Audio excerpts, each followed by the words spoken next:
গতিকে কাইলৈ অসমৰ ভাগ্য নিয়ন্ত্ৰণ হ'ব হয় মানে হিমন্ত বিশ্ব শৰ্মাই কাইলৈ পদত্যাগ কৰিব নহ'লে কাইলৈ গৌৰৱ গগৈ জেললৈ যাব কাইলৈ হয়তো গৌৰৱ গগৈ জেললৈ যাব অন্যথা মুখ্যমন্ত্ৰীয়ে পদত্যাগ কৰিব হিমন্ত বিশ্ব শৰ্মাই কথা মিছা হ'লে তেওঁ পদত্যাগ কৰিব বুলি কৈছে মুখ্যমন্ত্ৰীয়ে 10 ছেপ্টেম্বৰত যিটো বোমা ফুটাম বুলি কৈ আছে সেইটো নুফুটাম গৌৰৱ গগৈ পাকিস্তান লিংক থকা সন্দৰ্ভত মুখ্যমন্ত্ৰীয়ে কৰা মন্তব্যৰ প্ৰতিক্ৰিয়া অখিল গগৈ যে 10 ছেপ্টেম্বৰত অসমৰ মুখ্যমন্ত্ৰীয়ে এটা এটম বোমা ফুটাব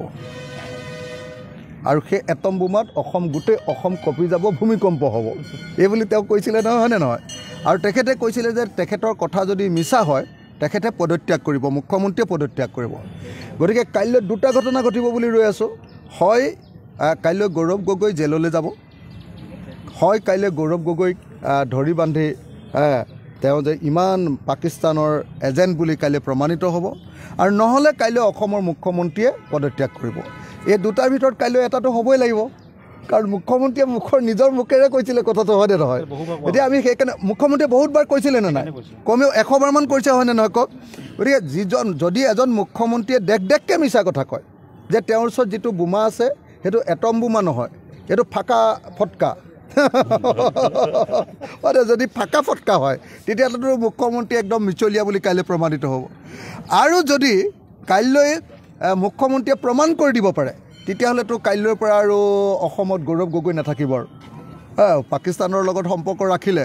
পাকিস্তানৰ এজেণ্টগিৰি কৰিলেতো অসমৰ মানুহে কেতিয়াও সহ্য নকৰিব গতিকে কাইলৈ অসমৰ ভাগ্য নিয়ন্ত্ৰণ হ'ব হয়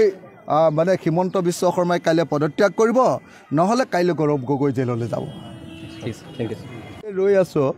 যে 10 ছেপ্টেম্বৰত অসমৰ মুখ্যমন্ত্ৰীয়ে এটা এটম বোমা ফুটাব আৰু সেই এটম বোমাত গোটেই অসম কঁপি যাব ভূমিকম্প হ'ব এই বুলি তেওঁ কৈছিলে নহয়নে নহয় আৰু তেখেতে কৈছিলে যে তেখেতৰ কথা যদি মিছা হয় তেখেতে পদত্যাগ কৰিব মুখ্যমন্ত্ৰীয়ে পদত্যাগ কৰিব গতিকে কাইলৈ দুটা ঘটনা ঘটিব বুলি ৰৈ আছোঁ হয় কাইলৈ গৌৰৱ গগৈ জেললৈ যাব হয় কাইলৈ গৌৰৱ গগৈক ধৰি বান্ধি তেওঁ যে ইমান পাকিস্তানৰ এজেণ্ট বুলি কাইলৈ প্ৰমাণিত হ'ব আৰু নহ'লে কাইলৈ অসমৰ মুখ্যমন্ত্ৰীয়ে পদত্যাগ কৰিব এই দুটাৰ ভিতৰত কাইলৈ এটাটো হ'বই লাগিব কাৰণ মুখ্যমন্ত্ৰীয়ে নিজৰ মুখেৰে কৈছিলে কথাটো হয়নে নহয় এতিয়া আমি সেইকাৰণে মুখ্যমন্ত্ৰীয়ে বহুতবাৰ কৈছিলে নে নাই কমেও 100 বাৰমান কৈছে হয়নে নহয় কওক গতিকে যদি এজন মুখ্যমন্ত্ৰীয়ে দেককৈ মিছা কথা কয় যে তেওঁৰ ওচৰত যিটো বোমা আছে সেইটো এটম বোমা নহয় সেইটো ফাকা ফটকা